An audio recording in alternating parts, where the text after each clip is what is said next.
క్రొత్త నిబంధన గ్రంథము నుండి అపోస్తలుడైన పౌలు తిమోతికి వ్రాసిన 2వ పత్రిక 1వ అధ్యాయము.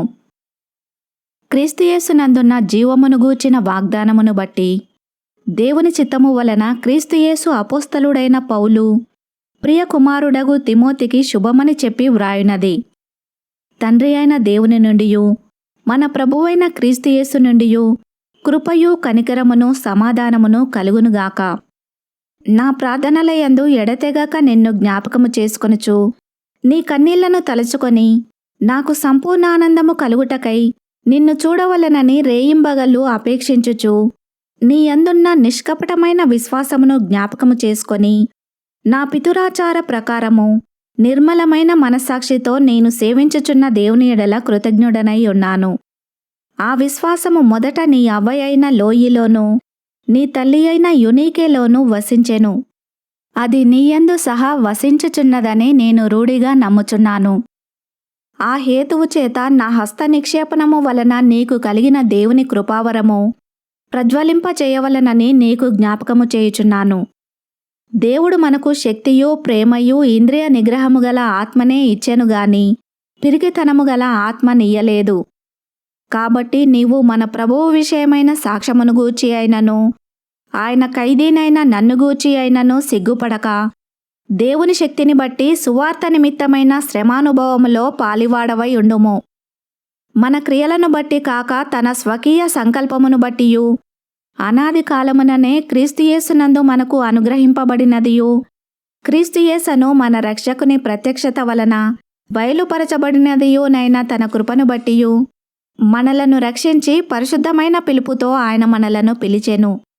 ఆ క్రీస్తుయేసు మరణమును నిరర్ధకము చేసి జీవమును అక్షయతను సువార్త వలన వెలుగులోనికి తెచ్చెను.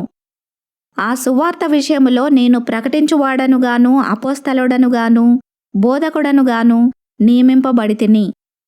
ఆ హేతువు చేత ఈ శ్రమలను అనుభవించుచున్నాను గాని నేను నమ్మిన వాని ఎరుగుదును గనక సిగ్గుపడను. నేను ఆయనకు అప్పగించిన దానిని రాబోవుచున్న ఆ దినము వరకు ఆయన కాపాడగలడని రూఢిగా నమ్ముకొనుచున్నాను. క్రీస్తుయేసునందుంచవలసిన విశ్వాస ప్రేమలు కలిగిన వాడవై నీవు నా వలన వినిన హితవాక్య ప్రమాణమును గైకొనుము. నీకు అప్పగింపబడిన ఆ మంచి పదార్థమును మనలో నివసించు పరిశుద్ధాత్మ వలన కాపాడుము. ఆసియాలోని వారందరూ నన్ను విడిచిపోయిరను సంగతి నీవెరుగుదువు. వారిలో పుగెల్లు హెర్మోగేనే అనువారున్నారు. ప్రభువు ఒనేసిఫోరు ఇంటివారి యందు కనికరము చూపునుగాక. అతడు రోమాకు వచ్చినప్పుడు నా సంఖ్యలను గూర్చి సిగ్గుపడక శ్రద్ధగా నన్ను వెదకి కనుగొని అనేక పర్యాయములు ఆదరించెను. మరియు అతడు ఎఫెసులో ఎంతగా ఉపచారము చేసెనో అది నీవు బాగుగా ఎరుగుదువు. ఆ దినమునందు అతడు ప్రభువు వలన కనికరము పొందునట్లు ప్రభువు అనుగ్రహించునుగాక. 2వ అధ్యాయము. నా కుమారుడా, క్రీస్తుయేసునందున్న కృపచేత బలవంతుడవు కమ్ము. నీవు అనేక సాక్షుల ఎదుట నా వలన వినిన సంగతులను ఇతరులకు బోధించుటకు సామర్థ్యము గల నమ్మకమైన మనుషులకు అప్పగింపుము. క్రీస్తుయేసు యొక్క మంచి సైనికుని వలె నాతో కూడా శ్రమను అనుభవించుము. సైనికుడెవడును యుద్ధమునకు పోవున్నప్పుడు తన్ను దండులో చేర్చుకొనిన వానిని సంతోషపెట్టవలనని ఈ జీవన వ్యాపారములలో చిక్కుకొనడు. మరియు జట్టి అయిన వాడు పోరాడునప్పుడు నియమ ప్రకారము పోరాడకుంటే వానికి కిరీటము దొరకదు. పాటుపడిన వ్యవసాయకుడే మొదట ఫలములలో పాలుపుచ్చుకొనవలసిన వాడు. నేను చెప్పు మాటలు ఆలోచించుకొనుము. అన్ని విషయములయందు ప్రభు నీకు వివేకమనుగ్రహించును. నా సువార్త ప్రకారము దావీదు సంతానములో పుట్టి మృతులలో నుండి లేచిన యేసుక్రీస్తును జ్ఞాపకము చేసుకొనుము. నేను నేరస్తుడనై ఉన్నట్టు ఆ సువార్త విషయమై సంకెళ్లతో బంధింపబడి శ్రమపడుచున్నాను. అయినను దేవుని వాక్యము బంధింపబడి ఉండలేదు. అందుచేత ఏర్పరచబడిన వారు నిత్యమైన మహిమతో కూడా క్రీస్తుయేసునందలి రక్షణ పొందవలనని నేను వారి కొరకు సమస్తము ఓర్చుకొనుచున్నాను. ఈ మాట నమ్మదగినది. ఏదనగా మనం ఆయనతో కూడా చనిపోయిన వారమైతే ఆయనతో కూడా బ్రతుకుదుము. సహించిన వారమైతే ఆయనతో కూడా ఏలుదుము. ఆయనను ఎరుగమంటే మనలను ఆయన ఎరుగననును. మనము నమ్మదగని వారమైనను ఆయన నమ్మదగిన వాడుగా ఉండును. ఆయన తన స్వభావమునకు విరోధముగా ఏదియూ చేయలేడు. వినువారిని చెరుపుటకే గాని మరి దేనికిని పనికిరాని మాటలను బట్టి వాదము పెట్టుకొనవద్దని ప్రభు ఎదుట వారికి సాక్ష్యమిచ్చుచు ఈ సంగతులను వారికి జ్ఞాపకము చేయుము. దేవుని ఎదుట యోగ్యునిగాను సిగ్గుపడనక్కరలేని పనివానిగాను సత్యవాక్యమును సరిగా ఉపదేశించువానిగాను నిన్ను నీవే దేవునికి కనపరుచుకొనుటకు జాగ్రత్త పడుము. అపవిత్రమైన వట్టి మాటలకు విముఖుడవై ఉండుము. అట్టి మాటలాడువారు మరి ఎక్కువగా భక్తిహీనులగుదురు. కొరుకుపుండు ప్రాకినట్టు వారి మాటలు ప్రాకును.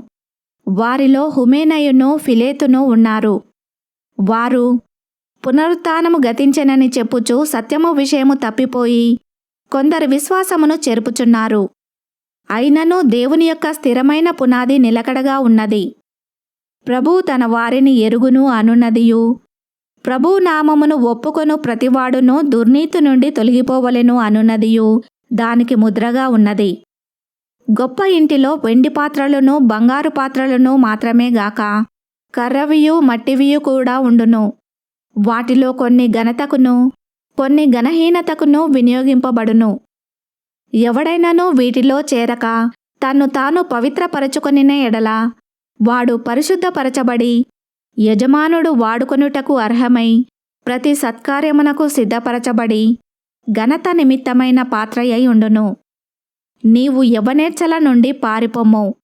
పవిత్ర హృదయులై ప్రభువునకు ప్రార్థన చేయు వారితో కూడా నీతిని విశ్వాసమును ప్రేమను సమాధానమును వెంటాడుము. నేర్పులేని మూడుల వితర్కములు జగడములను పుట్టించునని ఎరిగి అటి వాటిని విసర్జించుము. సత్య విషయమైన అనుభవ జ్ఞానము వారికి కలుగుటకై దేవుడొకవేళ ఎదురాడు వారికి మారుమనసు దయచేయును. అందువలన సాతాను తన ఇష్టము చొప్పున చెరపట్టిన వీరు వాని యురిలో నుండి తప్పించుకొని మేలుకొనెదరేమో అని ప్రభు యొక్క దాసుడు అట్టి వారిని సాత్వికముతో శిక్షించుచు జగడమాడక అందరి ఎడల సాధువుగాను బోధింప సమర్థుడుగాను కీడును సహించువాడుగాను ఉండవలెను. ఈ వాక్యమును విన్న మిమ్మలందరినీ దేవుడు దీవించునుగాక. ఆమెన్.